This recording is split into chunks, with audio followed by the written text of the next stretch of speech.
Baik. Bismillahirrahmanirrahim. Assalamualaikum warahmatullahi wabarakatuh. Hari ini tanggal 28 Oktober, hari Sumpah. Jadi ini ya, harus semangat nih hari ini, harinya pemuda ya. Kalian yang akan punya masa depan untuk membangun negara ini. Jadi istilah dengan hal-hal yang positif, belajar yang giat ya. Sebetulnya bukan sekedar untuk mendapatkan ijazah, tetapi mendapatkan ilmu, skillnya, dan nilai-nilainya ya. Oke, hari ini kita akan lanjutkan materi baru ya. Bukan tentang algoritma pencarian, tetapi tentang algoritma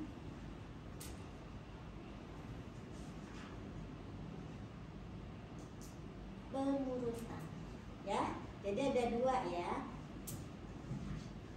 Untuk data yang jumlahnya banyak, kita pasti butuh algoritma khusus ini untuk mengelola data tersebut ya.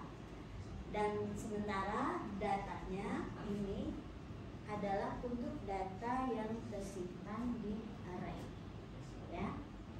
Nanti kalian akan belajar ya, kalau udah topiknya semakin ini, nanti mata kuliah lain, bahwa di komputer kita tahu penyimpanan data itu ada dua ya. Penyimpanan data di memori utama dan memori sekunder. Memori utama itu apa sifat data yang tersimpan di dalamnya? Sementara ya. Kalau program kita sudah keluar, data yang tersimpan di memori utama akan hilang. Atau kalau aplikasi kita sudah diterminasi, maka kita nggak bisa lagi mengakses data tersebut. Nanti kita juga akan belajar bagaimana data tersebut juga bisa disimpan secara permanen pada memori sekunder. Nah, biasanya ini kita akan belajar untuk topik yang namanya adalah penyimpanan di file ya. Nah, kalau di memori untuk data yang besar, itu struktur penyimpanan datanya salah satunya itu adalah bentuknya pada array. Nah, nanti tetap saja data yang ada di memori sekunder atau di file, ketika akan dilakukan komputasi, dia mesti juga akan disalin ke memori utama dengan struktur penyimpanannya adalah array. Jadi ini topik yang cukup penting untuk kita bahas dan untuk kalian ingat selalu ya. Nah, sekarang kita fokus. Kenapa kita perlu belajar algoritma pencarian dan pengurutan? Oke. Nah, sekarang ini ada sekelompok data. Bahwa data ketika disimpan dia belum tentu sekaligus ya. Dan kalaupun sekaligus dalam jumlah besar, dia belum tentu dia dientrikannya urut ya. Bisa saja data yang sudah ada terus tiba-tiba ada penambahan data baru. Nah, biasanya urut atau tidak data itu dilihat dari apa? Dari atribut kuncinya. Seperti kalau mahasiswa, atribut kuncinya apa? NRP ya. Bisa jadi nih ketika misalnya saya masukin nilai ya, bukan yang paling kecil nomor urutnya yang saya periksa dulu gitu ya, tetapi mungkin yang random gitu loh, mungkin enggak urut. Nah, biasanya untuk mempercepat penyimpanan data, maka data tersebut ketika dientrikan dia tidak perlu urut dan dia akan mengisi tempat kosong yang pertama. Persis ketika kalian masuk sini, apakah kalian duduknya berdasarkan NRP? Tidak ya, lebih aman tidak urut dulu. Nah, cuma untuk data ada kebutuhan ketika ketika data tersebut sudah disimpan, maka dia perlu diakses kembali. Ya, misalnya nih, saya udah masukin data nilai. Lalu ketika kalian mau lihat nilai dari sejumlah mahasiswa, berarti apa? Data itu pasti akan dicari berdasarkan atribut kunci. Nah, bisa saja menggunakan algoritma sequential search untuk data yang tidak terurut, tapi masalahnya performansi pencariannya akan rendah sekali, akan lama. Ya. Nah, untuk memperbaiki itu, makanya ketika menyimpan data, data tidak harus urut. Tetapi ketika data itu makin lama makin banyak dan dia perlu diakses, maka data itu perlu diurut. Oke? Ya.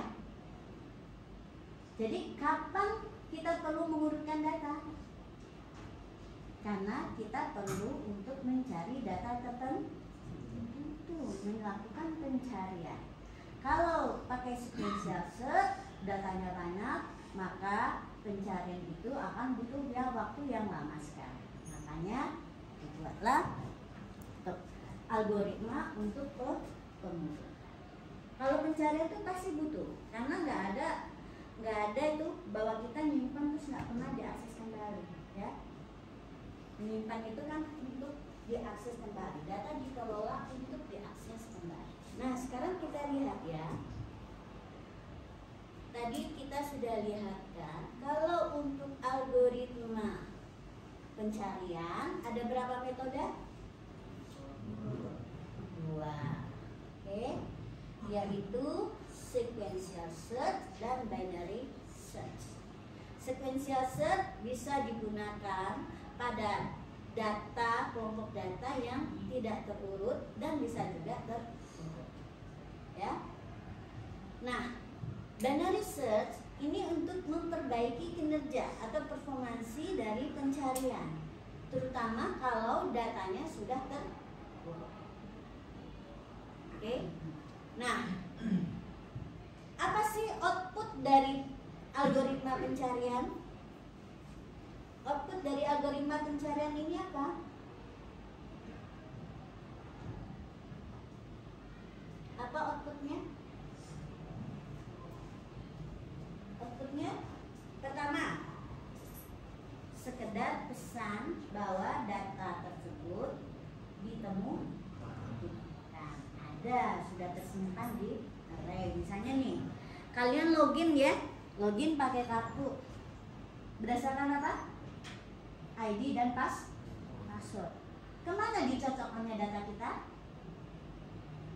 Ke database user atau kalau di bank itu ke database pelanggan. Dia akan dicari kan? Nah, kalau ketemu apa yang diperlukan? Kalau untuk login ini, kalau ketemu output dari login apa sih? Kalau output dari login, kalau misalnya wifi misalnya, output dari login apa? Izin untuk akses. Data kalian ditampilkan? Enggak kan? Enggak ditampilkan kan? Kadang-kadang nggak ditampilkan ya. Tapi kalau di bank, kalau di ATM, kalau kita login, outputnya apa? PIN itu justru kita masukkan 2 kalau di input ya. Kalau pencarian yang berhubungan dengan login, inputnya itu ada 2, ID dan PIN, pasangan ya, password. Tapi kalau misalnya cuma mencari, misalnya kalau kalian mencari ini data nilai, melihat nilai semesteran ya, atau login ke situ, outputnya apa? Outputnya apa? Kalau untuk lihat nilainya ditampilkan ya, data yang kita inginkan. Kalau cuma sekedar login, mau lihat nih jadwal kuliah misalnya, berarti inputnya pasangan ID dan PIN, terus outputnya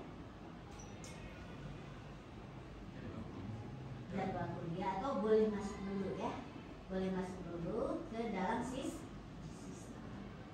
ya.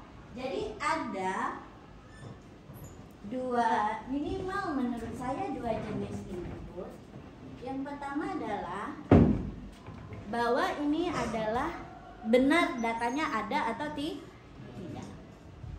Ada yang butuh datanya secara lengkap ditampilkan, data dari ID yang dicari tersebut, atribut yang dicari tersebut, nilai yang dicari. Bisa juga tidak. Nah, kalau misalnya untuk login ke sistem ya. Nah, misalnya kalau data kita ingin menampilkan datanya secara lengkap ya.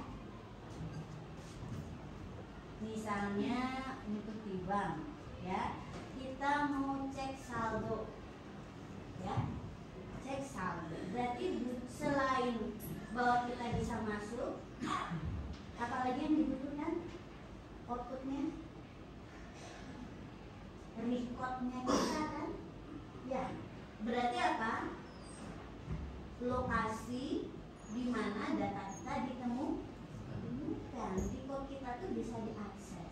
Nah, berarti itu dia outputnya jenis yang kedua ya. Bisa mengakses data secara lengkap ya. Oke. Nah, yang ketiga, ini bukan output sebetulnya. Ini cuma variabel bantu saja. Kalau kita melakukan pencarian, biasanya kita butuh variabel bantu yang tipenya boolean ini untuk memudahkan mengetahui apakah kita berhasil menemukan data yang dicari atau tidak. Ya, jadi ini sebagai variabel bantu untuk menentukan apakah ditemukan atau tidak, atau karena ini proses pencarian sekaligus untuk menghentikan kalau datanya sudah ketemu, nggak usah dilanjutkan lagi mencarinya kalau datanya sudah ketemu. Kalau tidak, berarti harus cari sampai selesai ya, sampai seluruh elemennya atau batas pencarian yang lainnya kita tuntaskan. Misalnya kalau sequential search, batas pencariannya sampai apa?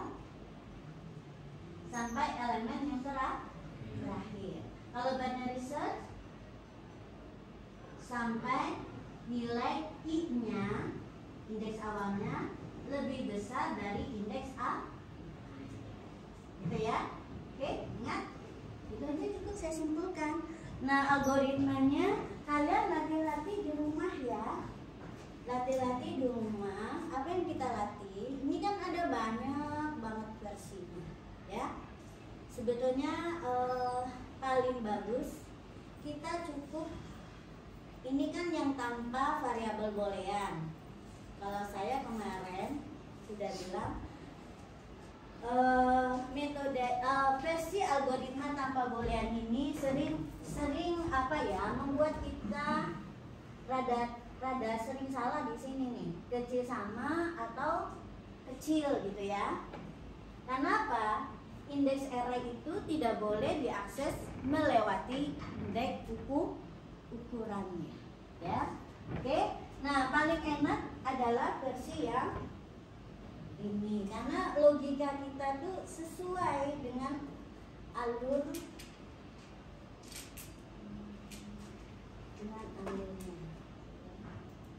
Oke, saya lihatkan ini.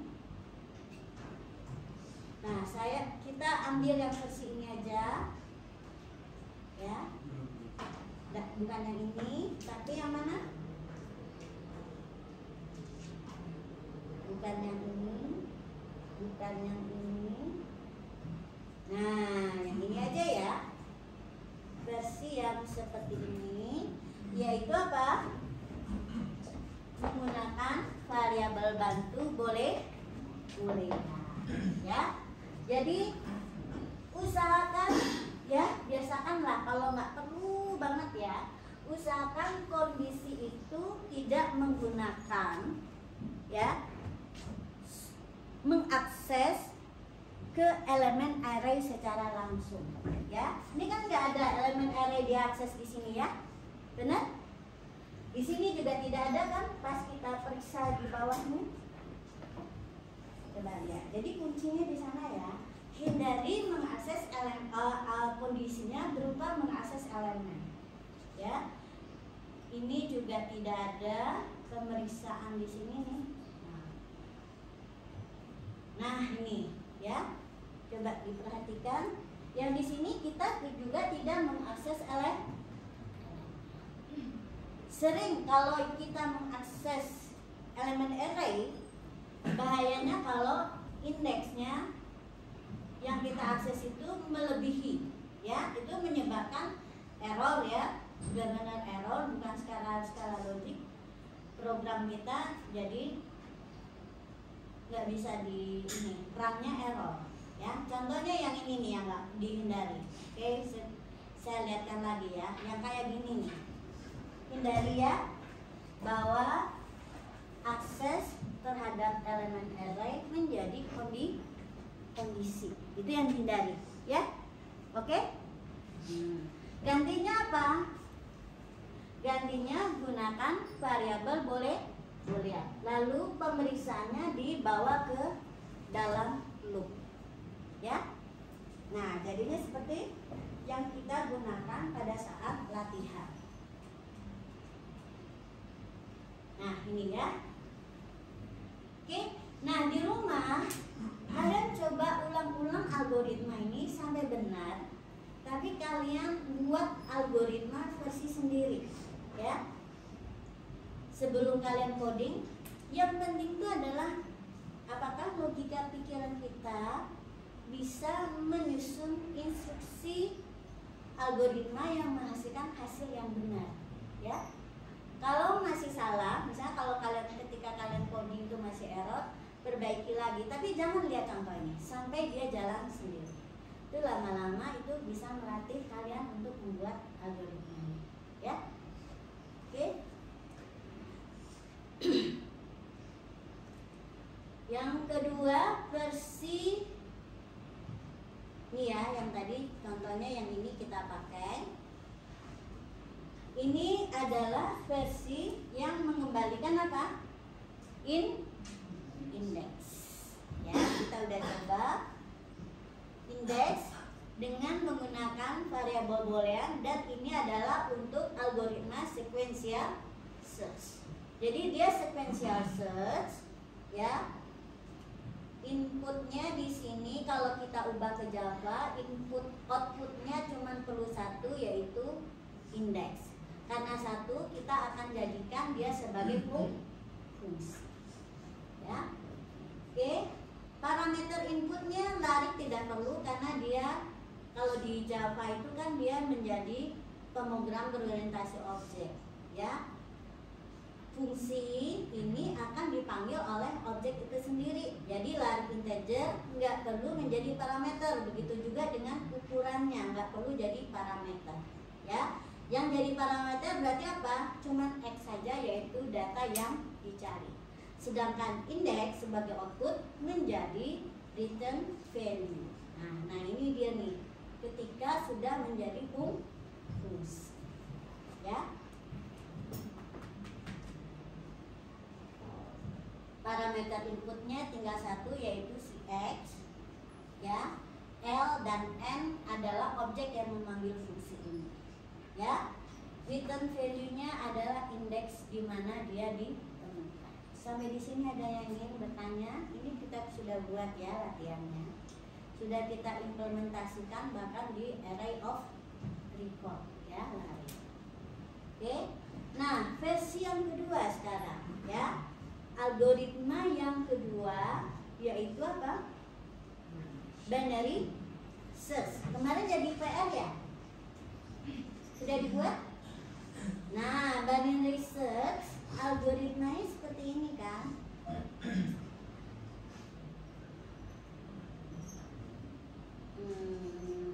Ini nggak usah lah. Nah ini, ya, bagi dua. Intinya apa? Kita tetapkan area pencarian kita. Area pencarian pertama pasti sesuai dengan ukuran array, mulai dari indeks yang pertama sampai dengan indeks yang terakhir. Indeks pertama kita simpan misalnya di variabel i, indeks terakhir di variabel j. I-nya dimulai dari 0 karena indeks di Java mulai dari 0, indeks terakhir berarti n atau n kurang 1. N kurang 1. J-nya diinisialisasi dengan n kurang 1. Lalu dalam setiap loop apa yang kita kerjakan? Menetapkan indeks yang di tengah. Misalnya kita simpan di variabel h. Rumusnya gimana menghitungkan? I tambah j dalam kurung dibagi 2. Usahakan ya hasilnya itu adalah bilangan integer. Oke? Nah, dapatkah lalu kita periksa ya nilai yang ada di indeks K itu apakah sama dengan X atau tidak? Jika sama, maka berarti variabel booleannya kita set menjadi true. Oke? Kita set menjadi true. Ini dia, kita set dia menjadi true. Oke, ya. Jadi prioritas di sini adalah pencarian kita adalah berdasarkan ketemu atau tidak. Oke. Jadi awalnya ketemunya kita set dulu false. Jadi kapan sih ketemu berubah jadi true? Kalau data yang dicari yaitu X ditemukan pada indeks K yang sedang kita periksa. Oke? Nah, kan ada dua kemungkinan, sama atau tidak. Nah, di sini kalau tidak, dia ada kemungkinan 2 nih. Ya, ingat kalau pencarian binar itu ada kemungkinan 2. Sama dengan ingat-ingat kalau kalian cari di kamus. Ya. Misalnya kalian mencari kata yang awalnya adalah L. Oke? Terus dibuka nih satu lembar. Ternyata kebukanya adalah yang awalnya G. Apa yang kalian lakukan? Berarti kan ini nggak ketemu ya? Masih terus nyari kan? Benar. Kalau ketemunya G, kemana kalian buka berikutnya? Ini L nih. G itu setelah L atau sebelum L? Sebelum, berarti bukalah kira-kira yang di tengah dari sebelum L. Ya, ke arah kiri, ya kan? Kalau ke arah kiri, berarti indeks awal atau indeks akhir yang berubah?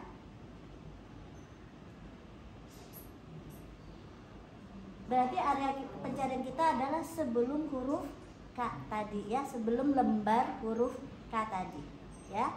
Mulai dari A sampai satu lembar sebelum yang kita buka. Nah, berarti yang kita geser siapa yang sekarang? I atau J? Awalnya mulai tetap mencari dari A? Ya kan? Kan dia ada di sebelah kiri. Nih misalnya ya, kalian nggak bisa ilustrasikan ya, bayangkan ya, ini buku ya, oke, ini kan banyak nih ya belakangnya, di sini juga banyak ya, oke. Nah ini yang terbuka huruf, kita mencari yang dicari ya, X-nya adalah L apa gitu ya, oke. Nah yang terbuka di sini G ya. Nah, bayangkan ya, kamus dia terurut menaik, ya. Kamus itu pasti terurut menaik. Nah, kalau yang kita cari, kita cari L tadi ya. Oh ya, kita cari L. Kita cari L atau G? L. Oke. Nah, yang terbuka tadi G. Oke, yang terbuka G deh. Mana yang lebih besar? Kan ini nggak sama ya, tidak sama. Berarti ini tidak sama ya. Kita bukan ke sini ya, tapi ke bagian X. Oke. Nah, kalau tidak sama ada dua alternatif. kita akan mencari ke sebelah kiri sebelum G atau setelah lembar yang G. Ya, setelah lembar yang kita buka itu. Kalau sebelah kiri, berarti yang kita ubah adalah indeks akhir.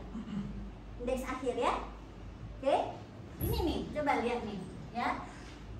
Ini indeks awal tuh ada di sini, ya. Indeks akhir tuh di belakang yang paling ujung di sini, J. Yaitu N kurang 1. Ini awalnya masih 0. Oke?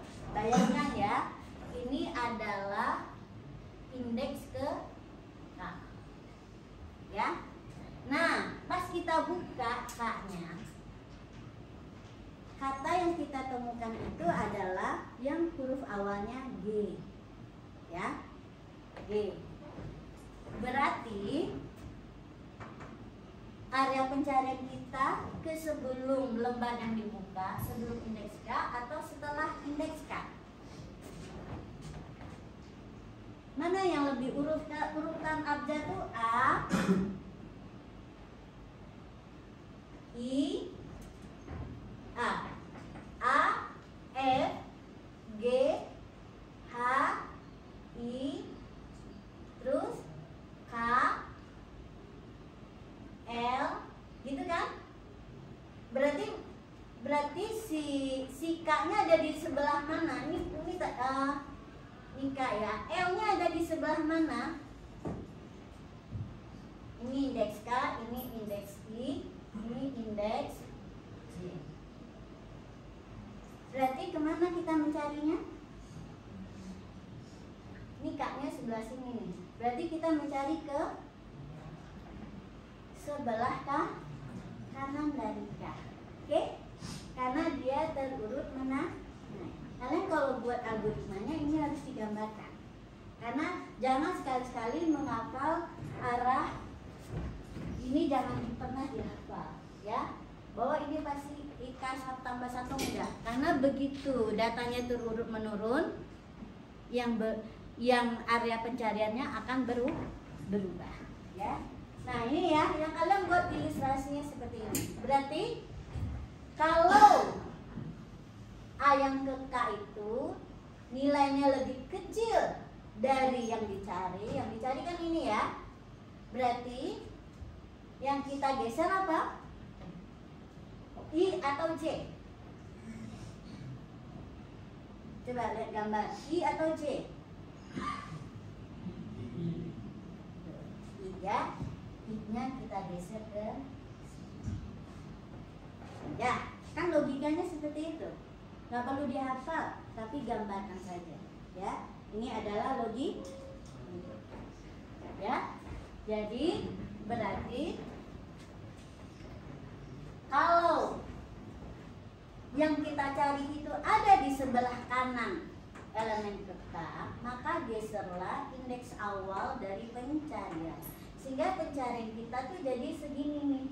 Tadinya segini, sekarang makin Nah, itu targetnya. Targetnya binary search itu adalah dengan cepat mempersempit area pencari. Gitu ya.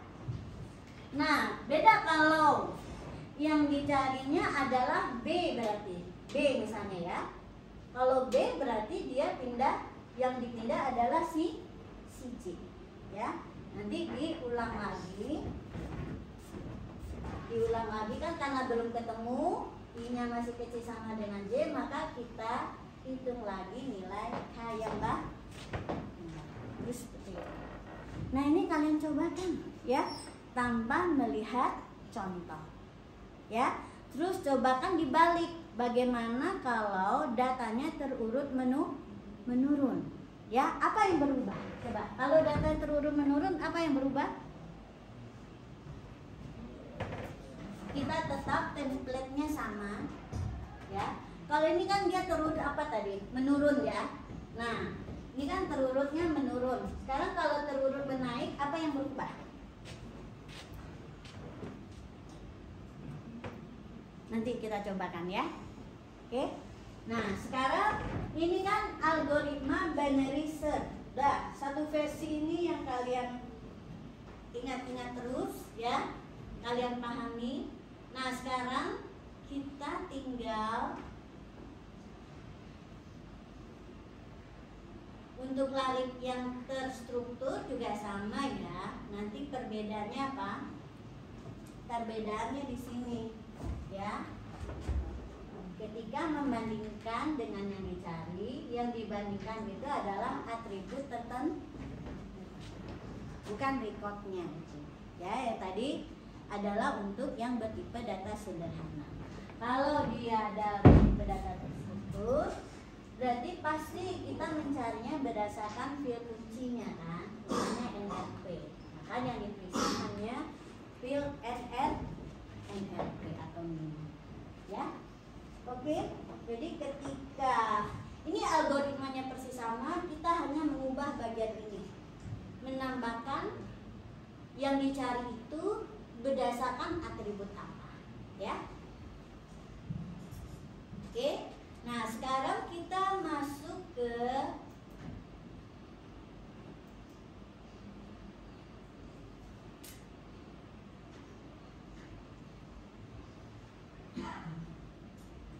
pengurutan ya.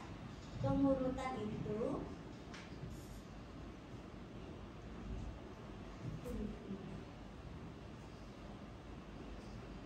ya, ada kertas jadinya lihat ya. Ada kertas nggak ya? Oh iya.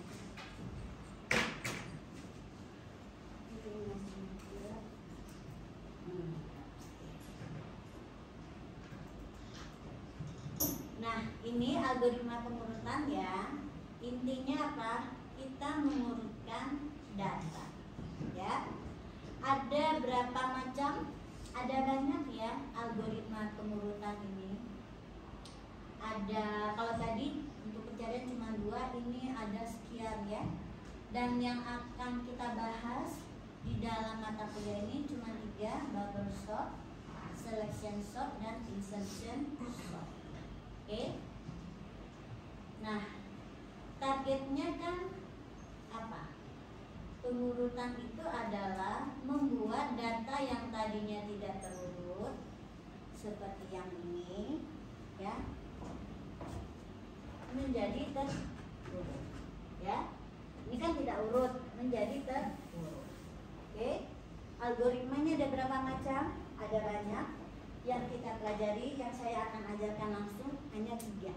Dan kita akan melihat kenapa algoritma itu bisa berbeda, tetapi hasilnya sama ya. Menghasilkan apa?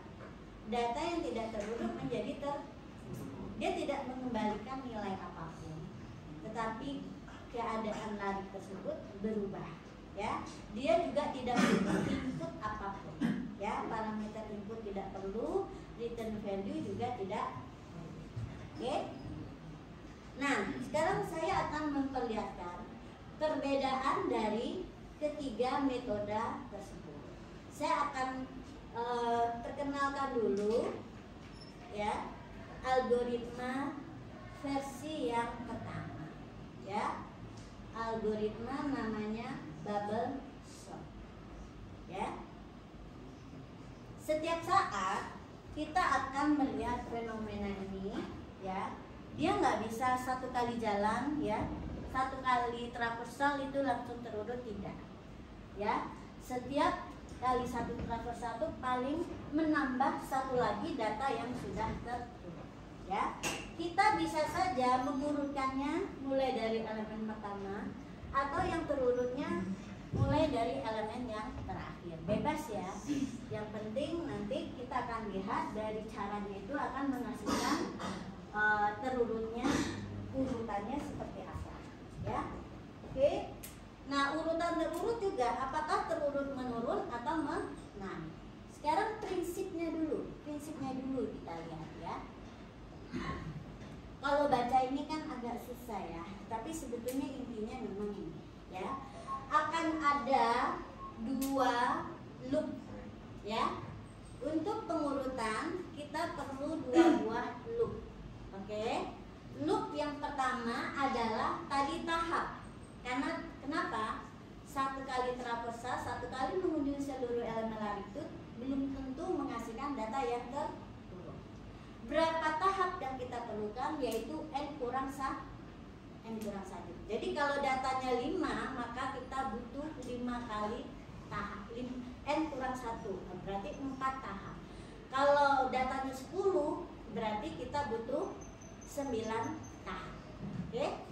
Nah, loop yang di dalam apa? Loop yang di dalam tuh adalah setiap tahap itu apa yang dikerjakan. Ini bentuknya akan pengulangan lagi, traversal lagi, ya. Nah, untuk yang bubble sort, dia itu intinya adalah membandingkan, ya, membandingkan dua elemen yang berdekatan, ya. Lalu dia akan kalau misalnya dibandingkan itu urutannya nggak sesuai, maka dia akan dipertukarkan, ya.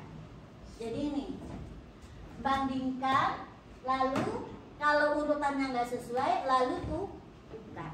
Jadi kita lihat di sini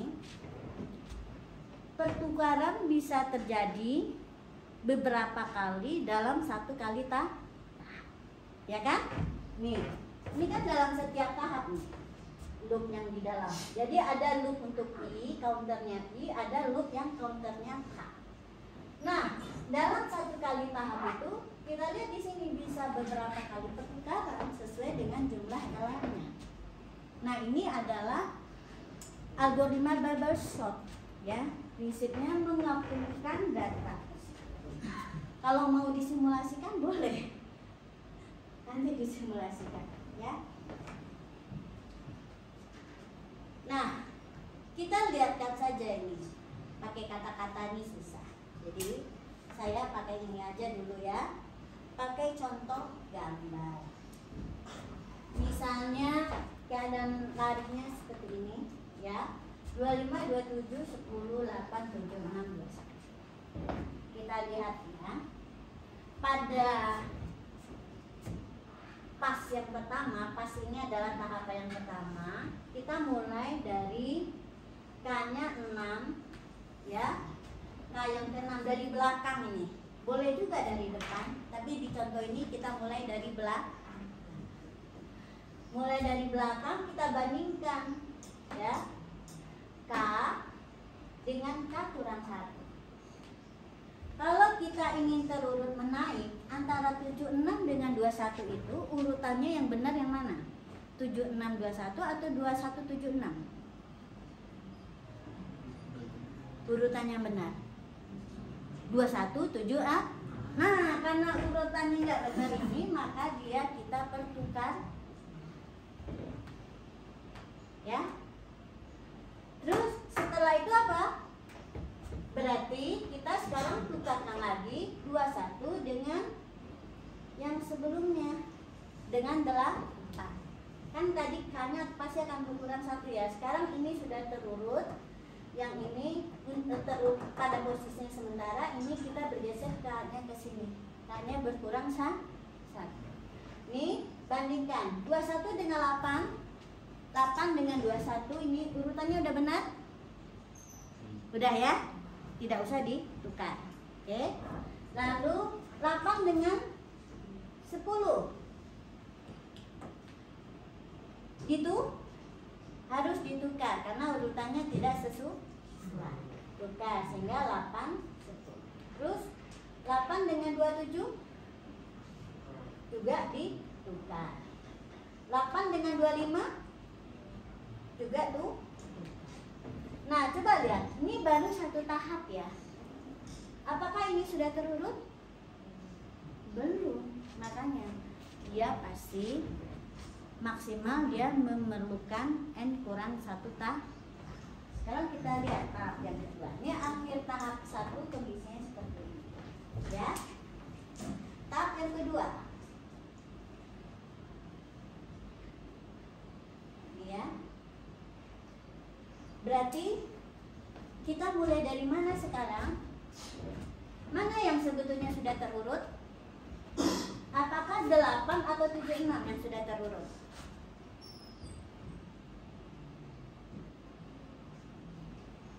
Yang sudah terurut mana yang menurut kalian? Pada satu tahap yang tadi kita sudah menempatkan pada posisinya elemen yang mana? Elemen yang pertama sesuai dengan tahapnya, ya. 8. Sedangkan yang lain ini belum tentu sudah pada posisinya. Berarti kita akan mengulang lagi dari indeks yang terakhir. Kita bandingkan dengan sebelumnya. Oh, ini udah pada posisi nggak ditukar. Lalu 21 dengan 10 udah posisinya nggak ditukar. 10 dengan 27. Oh, ini ditukar. Jadi 10 27. Terus 10 dengan 25 ditukar. Dibandingkan dengan 8 tidak usah. Karena 8 sudah pada posisi. Oke, di akhir pas 2 ada 2 data yang sudah ya. Jadi area yang harus kita urutkan berkurang satu. Oke, sekarang tahap yang ketiga. Ya. Nah, tahap yang ketiga sama, ya. Kita mulai dari sini. Sudah posisinya ini bertukar, ya. Oke. Ini bertukar. Nah, di akhir tahap 3 elemen sudah terurut. Ingat ya, dia akan berkurang satu persatu. Ya, berkurangnya terutama pada saat kita akan traversal untuk setiap tahap itu, dia akan berkurang satu-satu. Ya. Area yang harus diurutkan berkurang, makin lama makin berkurang. Pas 3 tinggal sekarang jadi 2 data aja, ya. Oke, urutkan lagi sampai ini pas yang keempat, ya. Nah, nih di pas yang kelima tinggal kita membandingkan yang 2 yang terakhir. Oke, bisa buat algoritmanya. Ini adalah metode apung. Biasanya kalau kita sudah paham, ya, cara kerja logis dari algoritma itu, kalian pasti bisa bikin algoritmanya sendiri. Sekarang kita coba, ya, nggak lihat-lihat ke algoritmanya. Kita buat di sebelah, ya. Gimana sih cara bikin algoritma? Bukan urutannya yang kita perhatikan, ya, tapi urutan langkah-langkahnya.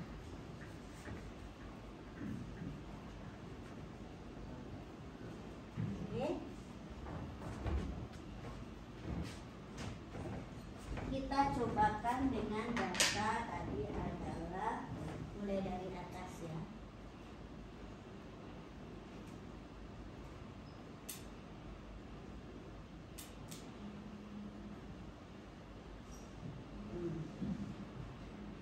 Oke, kita cobakan datanya 25, 27, 10, 8, 7, 6, 2.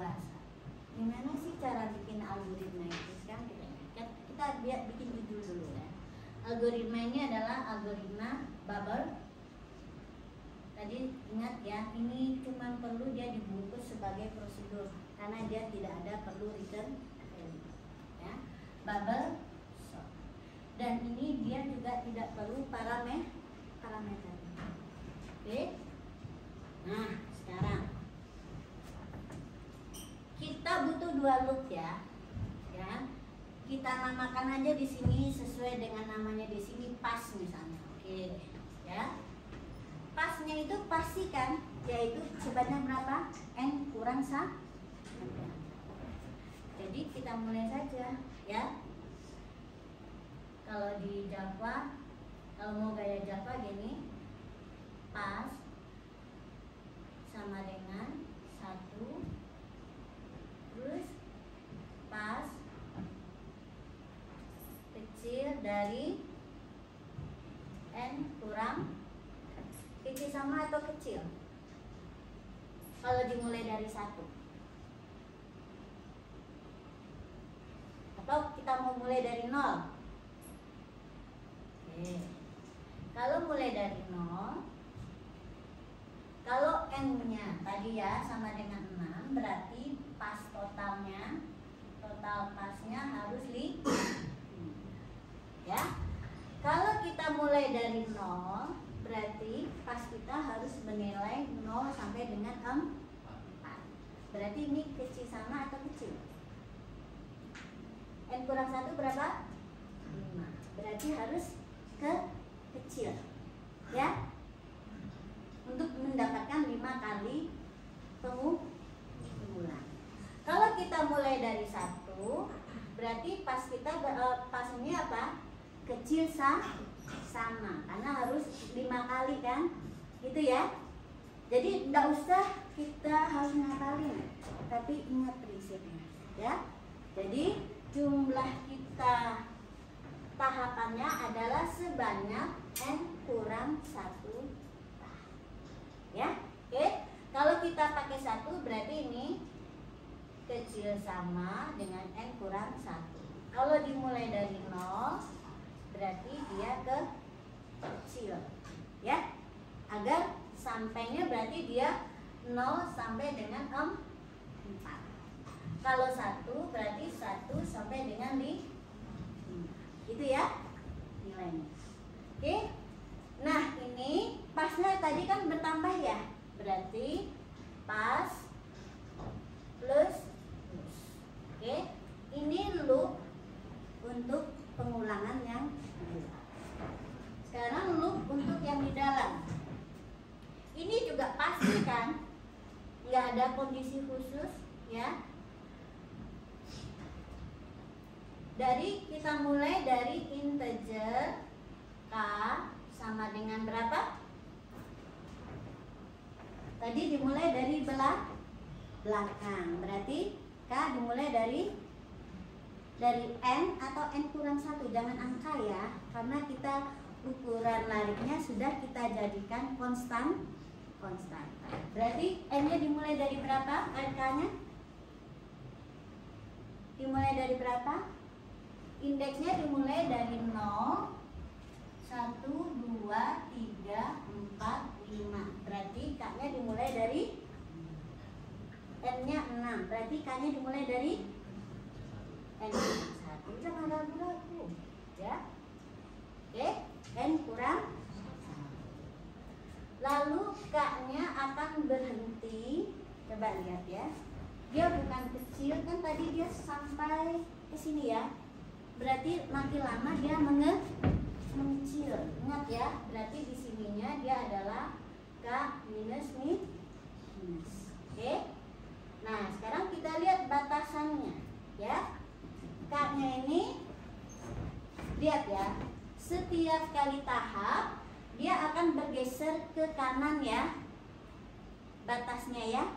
Makin kalau tadi di batasnya 1 gitu kan. Sekarang batasnya di sini ya, bergeser ya. Dan ini harus bukan kecil tapi besar. Ingat ya, kalau ini kurang-kurang ini pasti jadi harus kita cek dia lebih besar. Nah, sekarang dia besar dari mana? Pada tahap yang pertama kita berhentinya di indeks sebelumnya ya. Oke? Ya. Kita kosongkan aja dulu. Kalau belum pasti nggak apa-apa. Kalau bikin algoritma tuh gitu. Mana yang mudah kita isi dulu. Sekarang batasannya kalau kita ragu-ragu, saya pikir tadi ini sampai K-nya besar dari pas gitu ya. Buat saya ini kayak gini tadi ya. Ya kan tadi 1 tuh besar dari 1 kan? 0. Nah, saya tulis aja ini dulu. Tapi ini sesuatu yang masih kita akan koreksi lagi. Ya. Nah, sekarang kita lihat apa sih yang dikerjakan di dalam tadi? Membandingkan dua elemen yang berdekatan sesuai dengan nilai K tadi. Yaitu kita bandingkan if A yang ke K, bagaimana dengan A yang K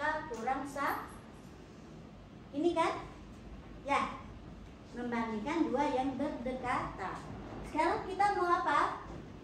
Bubble stopnya misalnya terurut menaik. Nah, ini harus kita pastikan dulu ya, menaik atau menukar. Sekarang kita lihat kapan kita akan menukar. Nah, pastikan di sini adalah yang kita periksa adalah kondisi di mana kita harus menukar. Coba cek. Kapan kita menukar? Kapan kita menukar? Kalau yang K-nya lebih kecil atau lebih besar dari K kurang 1. Nih. Ini tadi kita tidak menukar ya. Tapi ketika 21 dengan 27 kita tukar. Mana yang indeks K? Indeks K-nya adalah 21, indeks 27 berarti indeks K kurang 1. Berarti apa? Perbandingan di sini lebih kecil atau lebih besar? Lebih kecil atau lebih besar?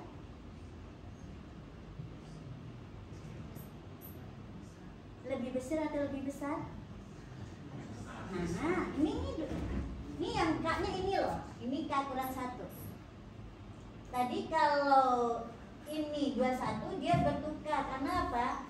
Kita menuju dia terurut menaik. Jadi yang kita apungkan ke sini adalah kalau dia lebih kecil. Berarti apa?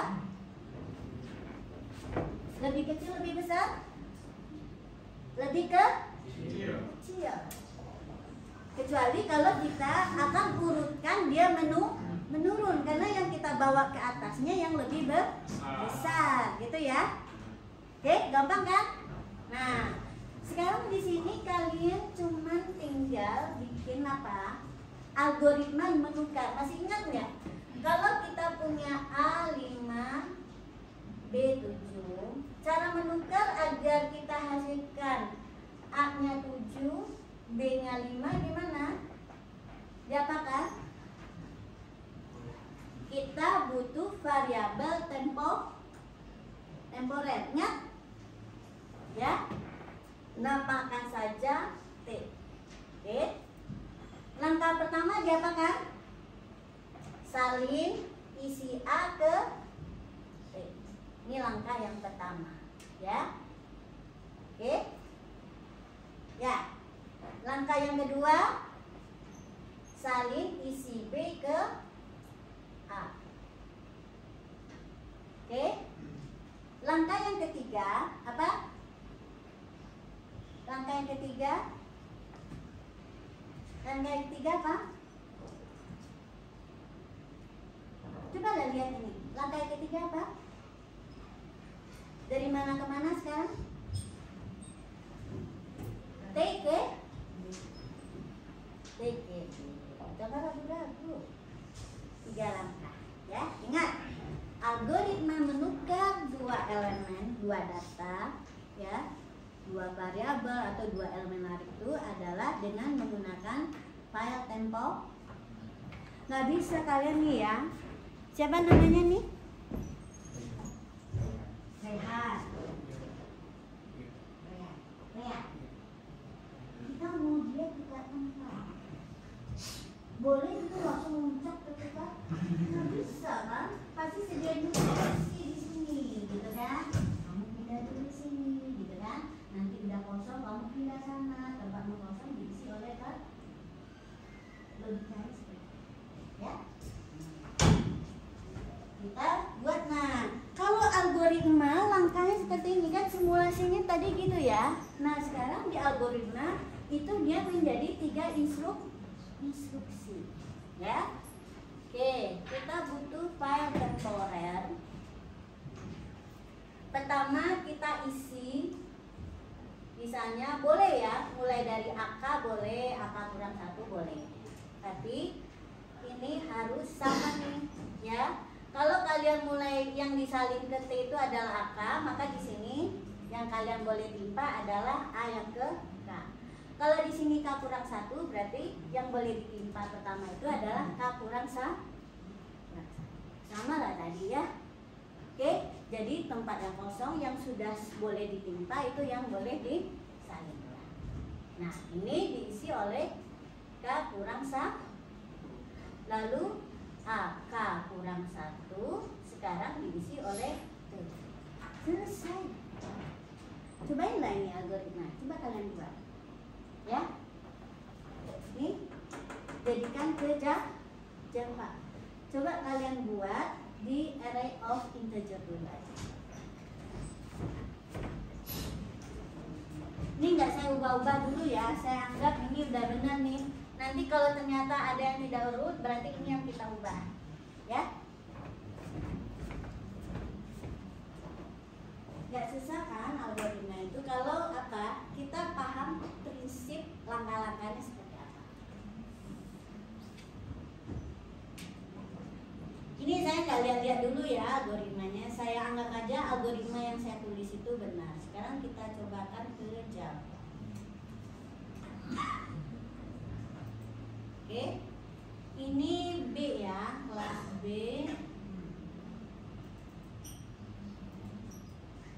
Kita coba di array integer dulu ya. Di sini saya akan tambahkan algoritma void bubble sort.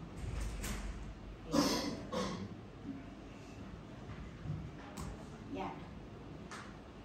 Lalu di sini saya tulis ini kita minta dia terurut menaik. Oke, ini perlu ya terurut menaik atau menurunnya itu di declare. Oke. Sekarang for integer pas sama dengan tadi saya pakai mana? 1 ya? 1? 1 atau apa? 0. Pas mulai dari 0. Kemudian pas kecil dari n kurang 1. Lalu pas plus. Oke.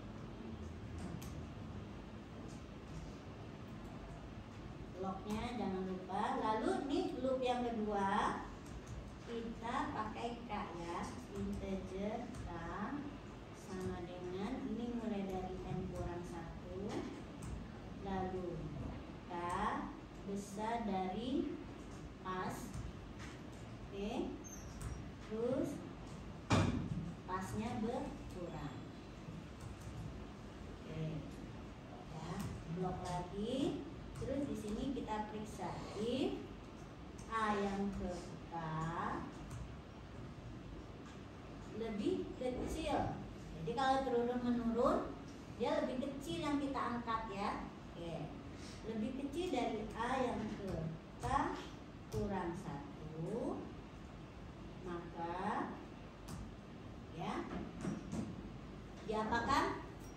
Ditukar. Nah, saya butuh file temporer, saya kasih di sini. Karena ini bertipe integer, berarti temnya bertipe integer. Oke. Nah, tem sama dengan A yang ke K. Oke, ya. Terus A yang ke K diisi oleh A yang ke K kurang 1. Terus tem sekarang diisi oleh A yang ke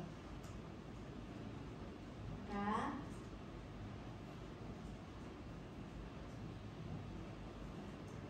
kurang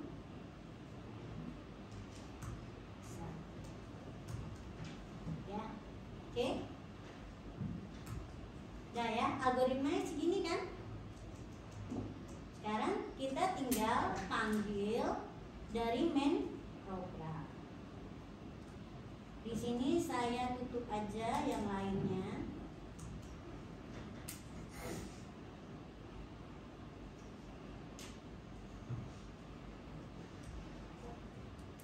Ya, saya tutup. Lalu kita panggil bubble slotnya A titik bubble sort ya. Terus kita panggil lagi tulisnya. Oke. Nah, sekarang kita coba run ya. Apakah dia sudah terurut dengan algoritma ini?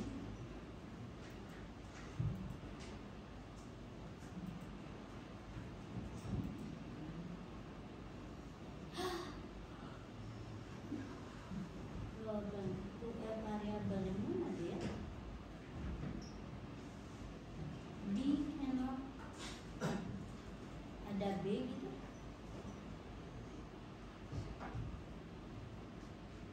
Oh ini saya tutup lagi ya.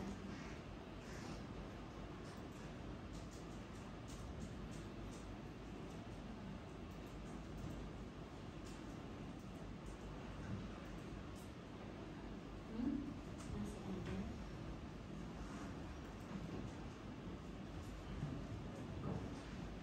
Oh ini bukan di sini tapi di sini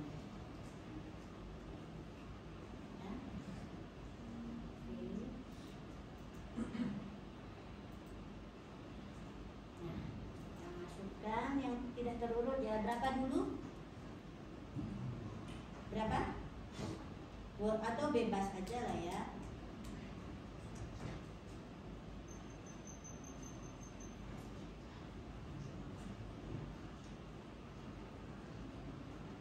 Nah, ini ya. Ini 0, 2, 3. Kok nggak kepanggil ya si bubble sortnya? Bubble sort dan ini nggak kepanggil. Ini kan harusnya tulisnya 2 kali kan ini.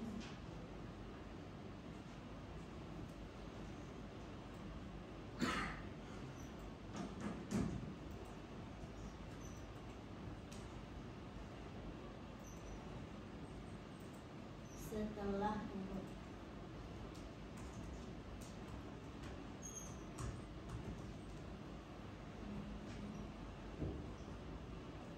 Ini seperti nggak dipanggil nih tadi.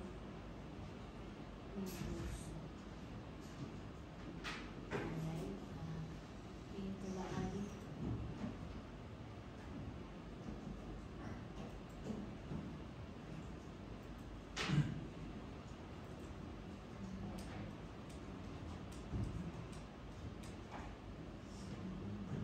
Nah ini kan setelah diurut RA-nya nggak muncul. Ada apa ini?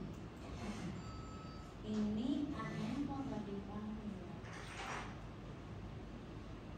Nggak tampil ininya ya.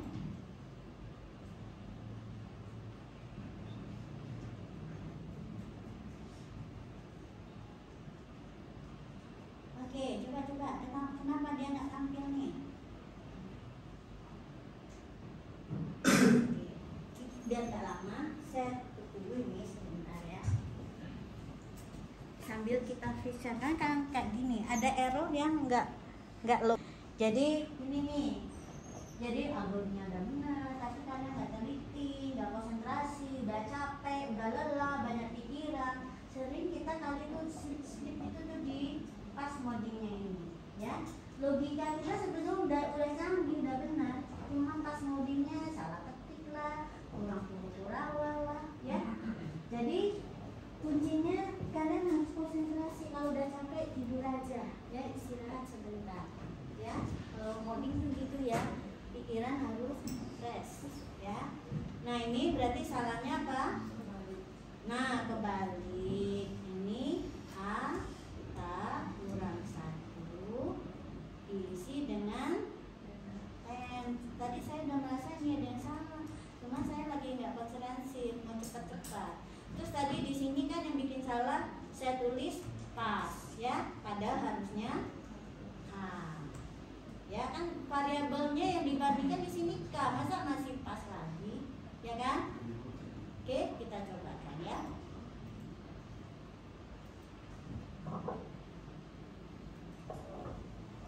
Di sini cepat aja ya, jadi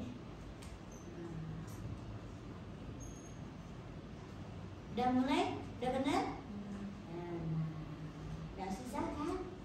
Ya, kalian gak harus ngapalin, tapi sekali lagi ingat prinsipnya, ya. Prinsip tersebut kalian tuangkan dengan detail menjadi langkah-langkah yang urutannya benar, ya. Ketika ada kendali, pengulangan atau pencabangan, pikirkan logika dari si pengulangannya, parameternya, variabelnya seperti apa. Seperti ini kan menarik nih. Ada hubungan antara parameter variabel counter dari loop yang pertama dengan yang kedua di sini kan. Nah, hati-hati tuh ya. Misalnya kalau kita jadikan ini i-nya kita mulai dari 1, kemungkinan ini formulasinya juga akan agak sedikit berbeda, ya. Tinggal kalian cocok. Dia pasti boleh. Kalau mulai dari 1 ini pasti boleh juga, tapi ini jadi kecil, ya. Jadi kecil sama. Kemudian yang di sini pasti juga akan berubah, ya. Ingat gitu.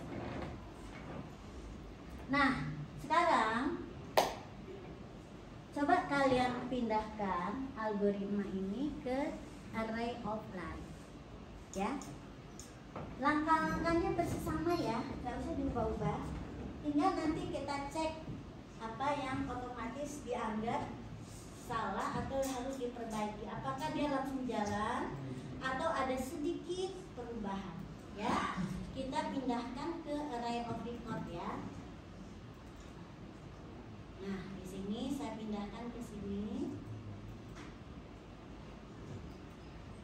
Oke, ada beberapa yang merah-merah. Coba perhatikan kenapa ini merah. Oh, kenapa? Karena ini AK-nya adalah record barang. Jadi temnya harusnya tipenya apa? Tem ini kan variabel yang menampung nih, ya. Misalnya gini ya. Kalian tadi menukar 2 objek, ya. Tadi kursinya nih untuk kursi orang kan, tipenya orang cocok ya. Kalau tipenya kucing masih cocok, yang muat juga. Tapi kalau gajah harus ganti tipenya. Nah itu ganti tipenya ya.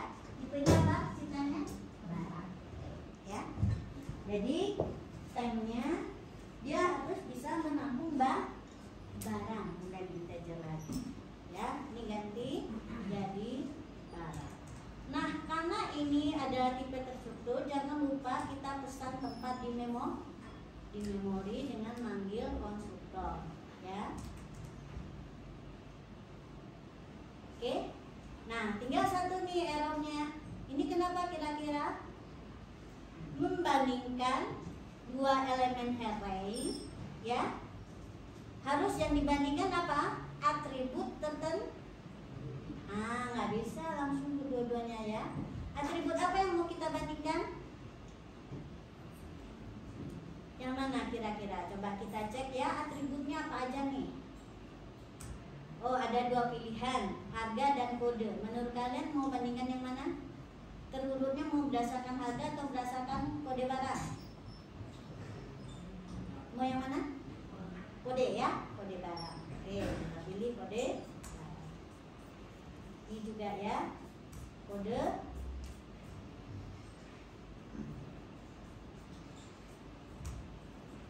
barang. Udah, cuma segitu perbedaannya, ya. Algoritmanya akan sama persis, ya, sama persis. Sekarang kita coba panggil ya. Ini saya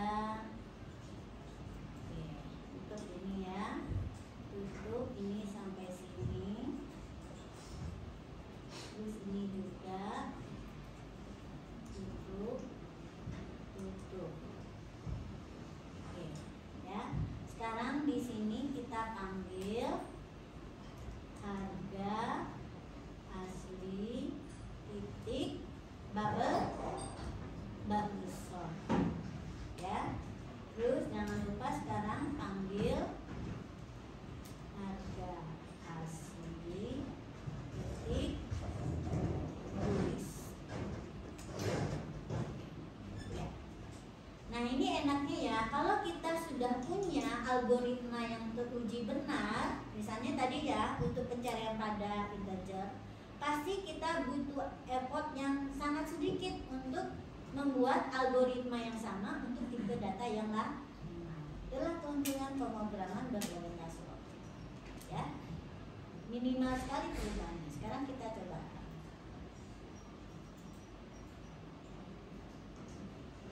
Udah? Nah, tadi data kita, oh ya, saya mau balik ya, datanya sekarang nggak terurut. Ya, ini saya mau balik nih sedikit. Dia kan pakai inisialisasi, ya. Nah ini kita ganti dengan apa?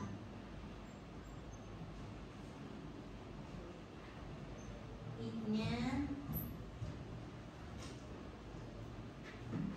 agar dia datanya beda, diapakan? Nah kita coba mulai dari N ya. Oke, kita mulai dari N kurang 1. N kurang 1 sampai I-nya besar dari besar sama ya, besar sama dengan 0. Besar dari 0, besar sama atau besar dari 0? Oke, nah coba kita cek ya dulu ya, ini besar sama atau besar dari 0, saya mau lihat dulu nih isinya benar belum ya. Benar, salah. Kenapa? Kalau kita mulai dari yang besar, I-nya harus kita ubah menjadi kurang ya. Indeks awalnya besar ke menuju kecil, maka indeksnya harus menurun ya, berkurang. Nah ini apa? Berarti bukan sampai dengan 0, tapi ini bukan kecil dari 0, harusnya besar ya. Tadi salah.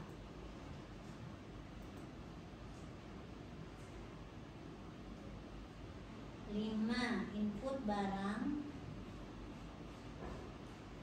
5, 4, 3, 2, 1, 0.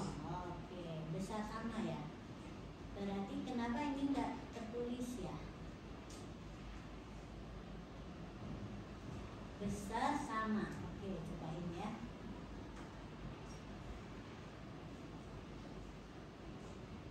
Oh, mulainya dari N kurang 1 kan benar ya?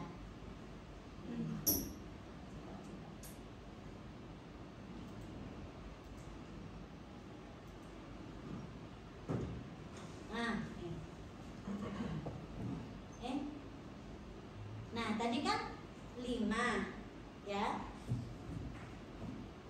5 input barang pada asli tadi ya. Setelah diurut 0, 1, 2, 3, 4, tadi kok sama ya? Bentar, kita cek dulu. Ini pada saat kita inisialisasi, kan kita mengisikan nilai I kan. Oke, ini kita udah, ini nggak usah. Oke, barang ya, AI new barang. Oke.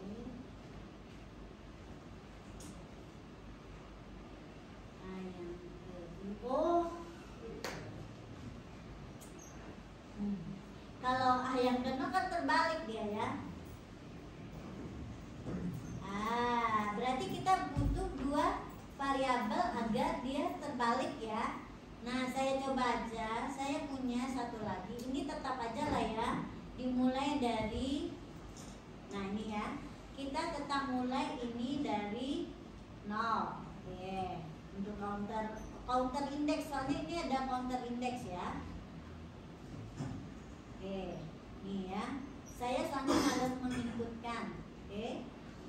Ruang kecil dari n kurang 1. Oke. Ya, ini plus.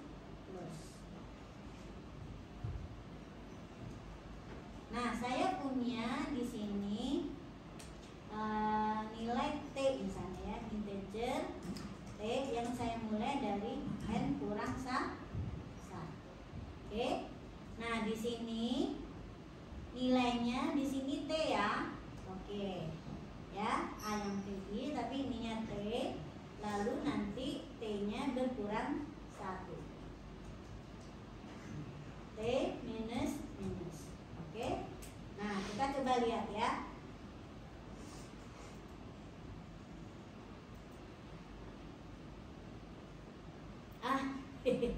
Kenapa salah? Ini udah benar ya.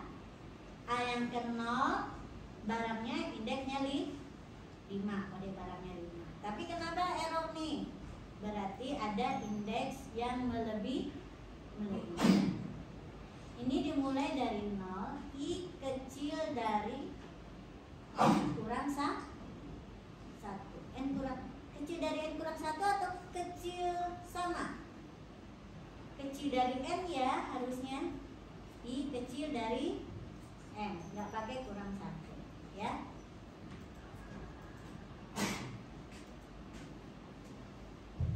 Nah, udah benar ya. Coba diperhatikan. Tadi urutannya 5, 4, 3, 2, 1. Sekarang menjadi 0, 1, 2, 3, 4, 5. Algoritma kita udah benar ya.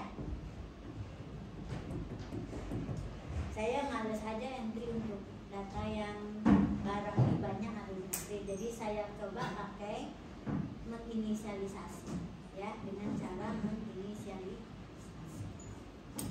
Oke, ada pertanyaan sampai di sini?